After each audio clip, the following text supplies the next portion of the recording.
Assalamu alaikum wa rahmatullahi wa barakatuh. Okay, are there any kids in the house? Anyone younger than, let's say, 14? If you could raise your hand. Okay, if y'all could just leave, inshallah. Why are you laughing? I'm not. What's going on here? That's not cool? We can't get, okay. So, khalas, there's a couple of things, inshallah ta'ala, I wanted to discuss that I might not discuss, inshallah. Just use code words. Code words? Okay, so maybe we'll use some code words. I might need Sheikh Umar's help with that, coming up with the code words, inshallah. Okay, misconceptions about love.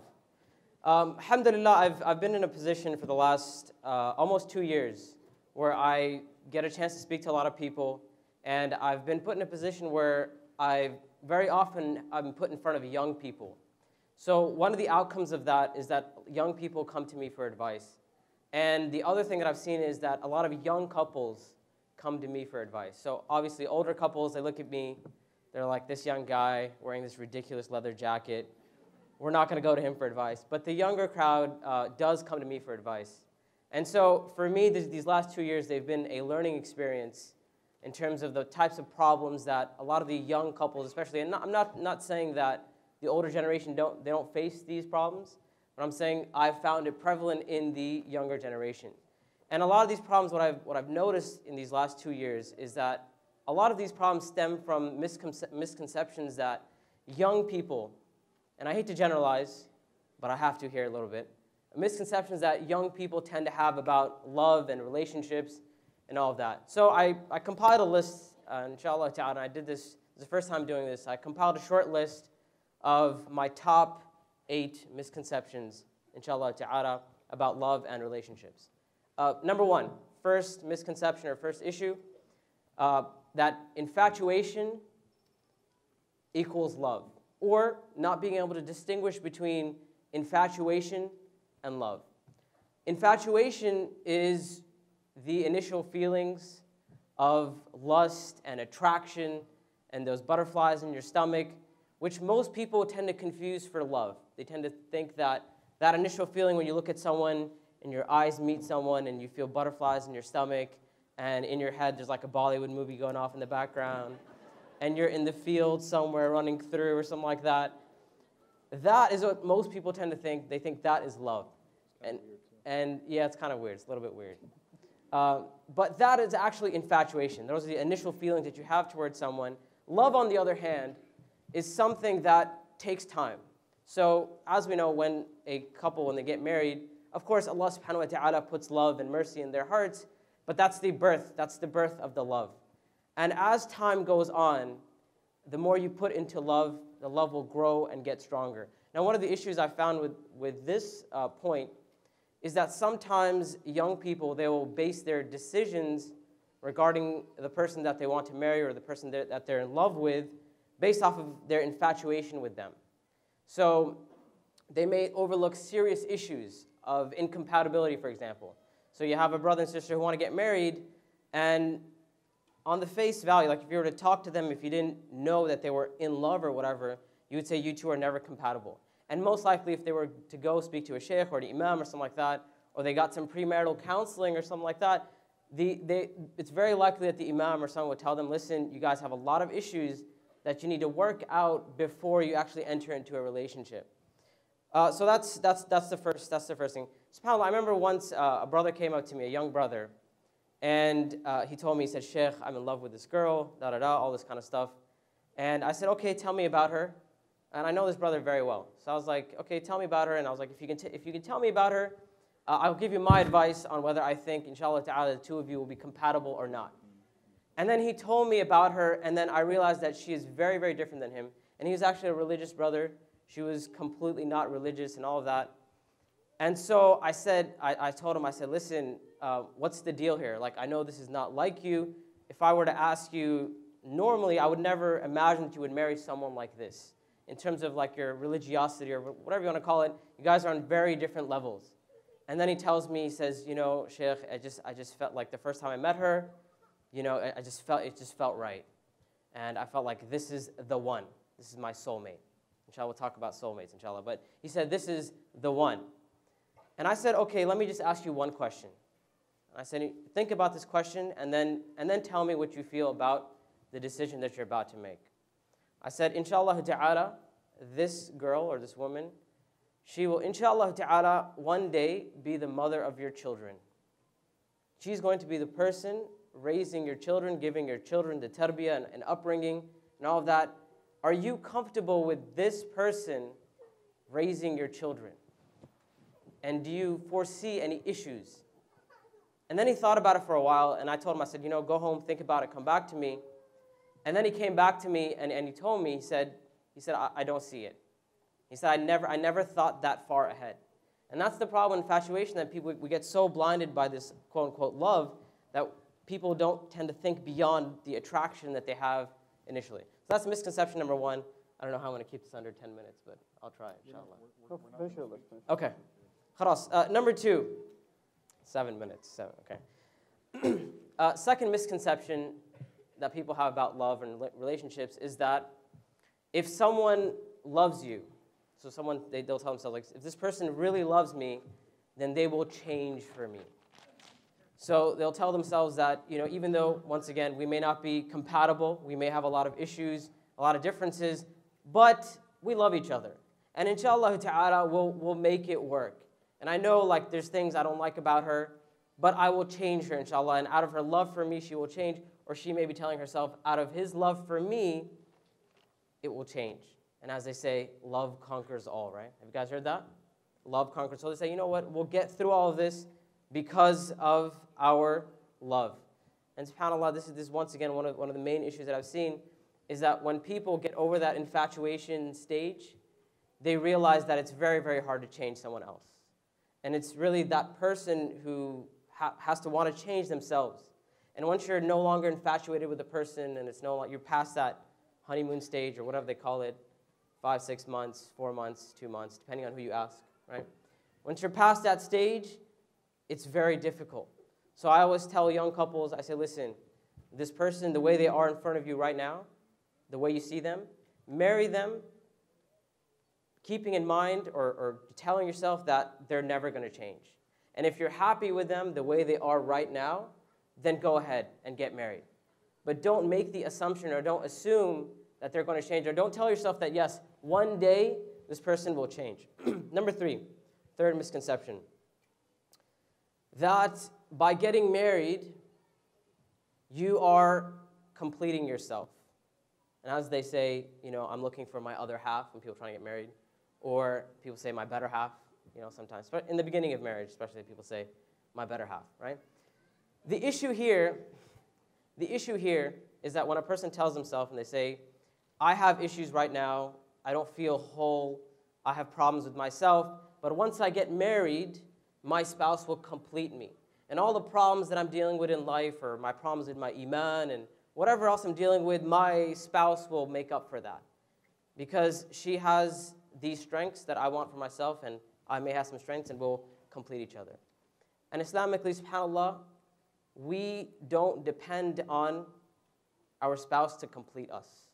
Our spouse can help, but once again, we can't count on that, right? And it's also the issue of our relationship being whole with Allah subhanahu wa ta'ala, or at least us striving to make our relationship whole with Allah subhanahu wa ta'ala, and keeping that in mind before we get married. Right? So, and the most important thing, subhanAllah, is actually our relationship with Allah subhanahu wa ta'ala. Right? And if your relationship with Allah subhanahu wa ta'ala is fine, then your relationship will be helped by that. Right? And so once again, the issue is depending on your spouse to complete you or help you complete your iman. And a lot of times what happens, one of the other issues I've seen here, is that sometimes when you marry someone with the intention that they will complete me or that they will make me better and all that, we tend to put our self-worth in their hands. Right? We tend to tell ourselves that if my spouse, they're the ones who are going to make me feel better about myself. And they're the ones who are going to make me whole. And we forget that our self-worth is truly defined, at least according to Islam, our self-worth is defined by our relationship with Allah subhanahu wa ta'ala. And that's an amazing, unbreakable thing. That when a person puts their self-worth in their piety or their relationship with Allah subhanahu wa ta'ala, they will be secure in their relationship. Because they don't have that need to have their spouse always tell them that you're amazing or you're perfect, which is all good, alhamdulillah. It's something that spouses should do. They should encourage one another and praise one another, but they don't rely on that single factor to make themselves feel whole or make themselves feel complete. There's a story of Zahir radiallahu ta'ala an, which Sheikh Umar Sulaiman, I believe, shares in his class. Is that correct? Yeah. And I share it in my class as well, so if you've taken our classes, you've probably heard it twice. The story of Zahir, it's basically, it's a very, very, very nice story.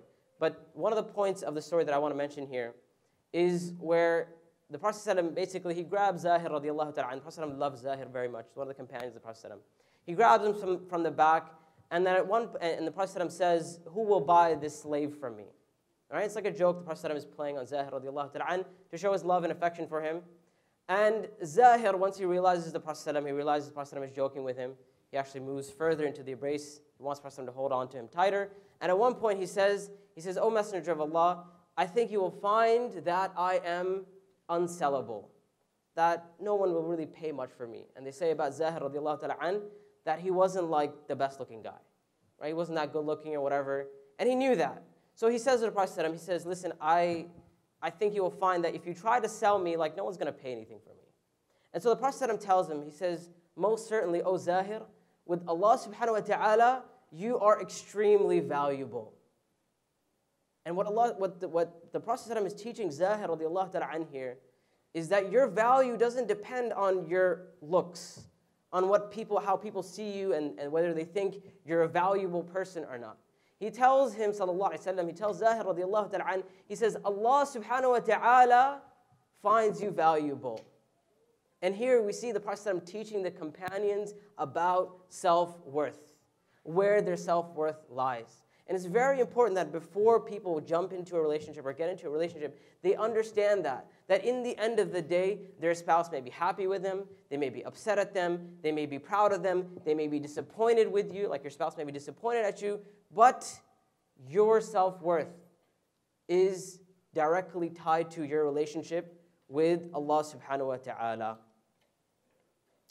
Also, misconception number 4.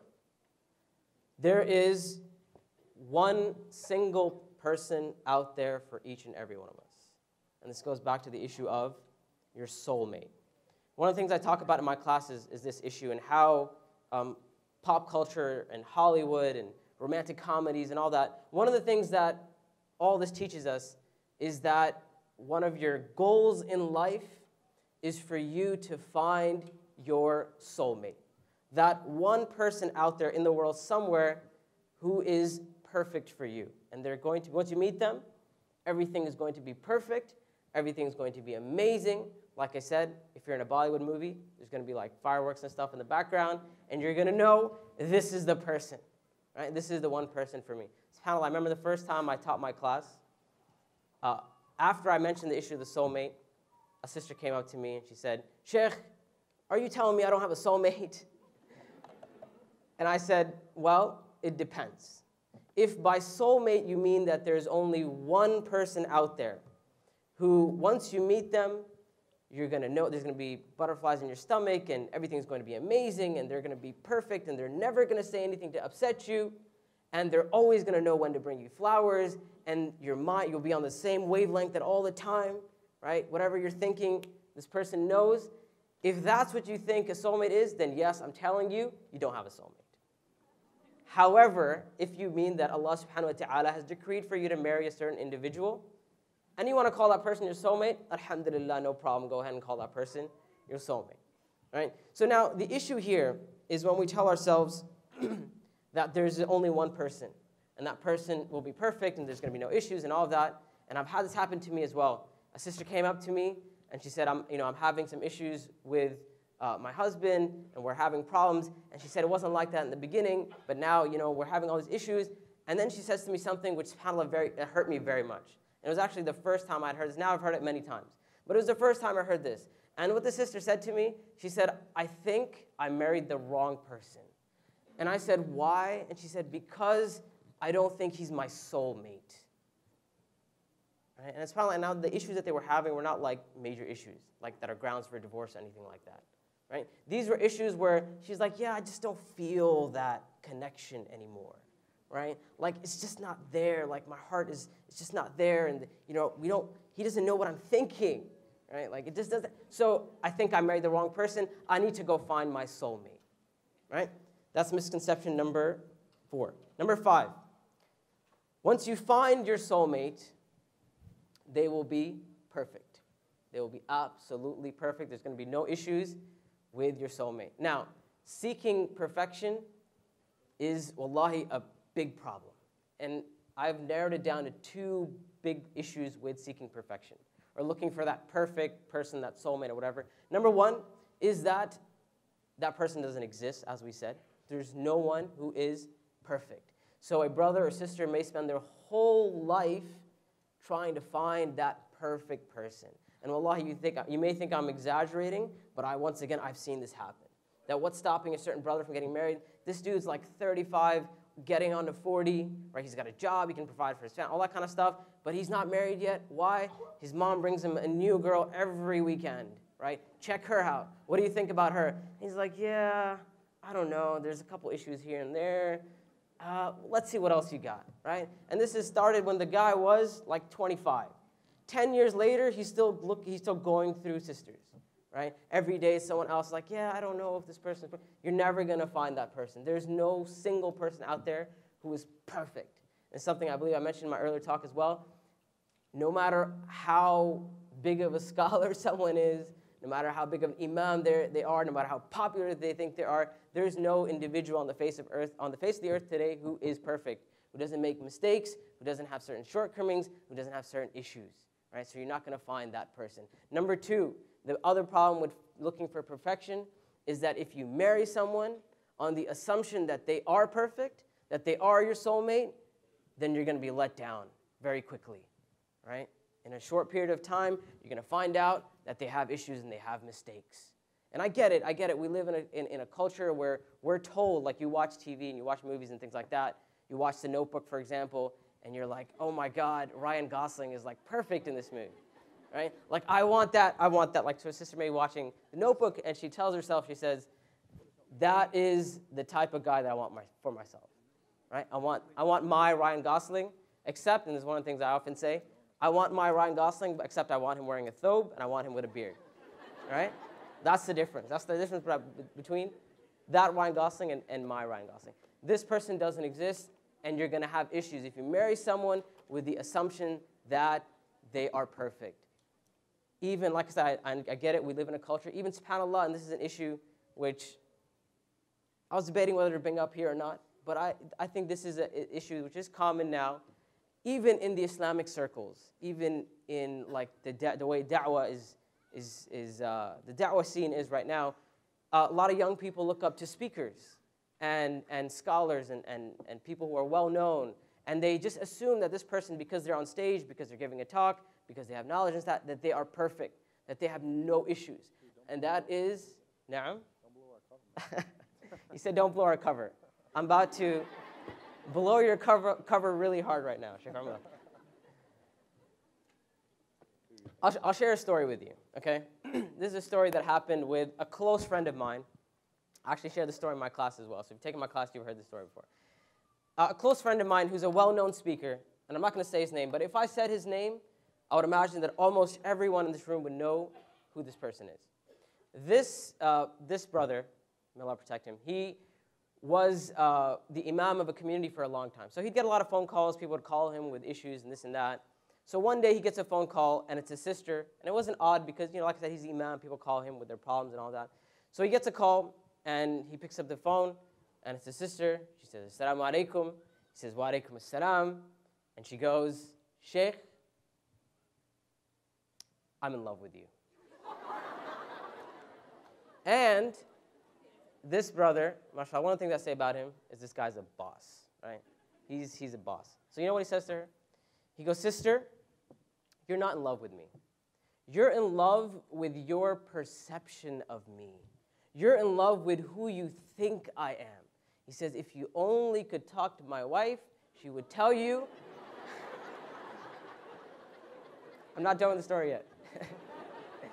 He said, if you could only speak to my wife, she would tell you how I make her cry every single day, right? And he slammed the phone, right? So we assume that because people may be good looking or whatever, like Sheikh Omar Suleiman, obviously, right? And they're a public speaker. I hate you so much right now.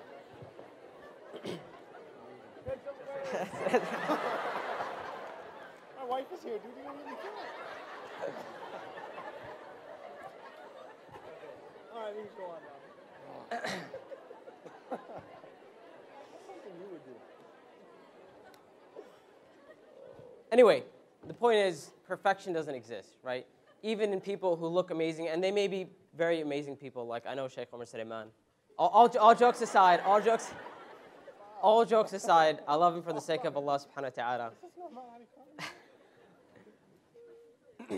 Okay, moving on. What point was that? Number 5, 4, 6?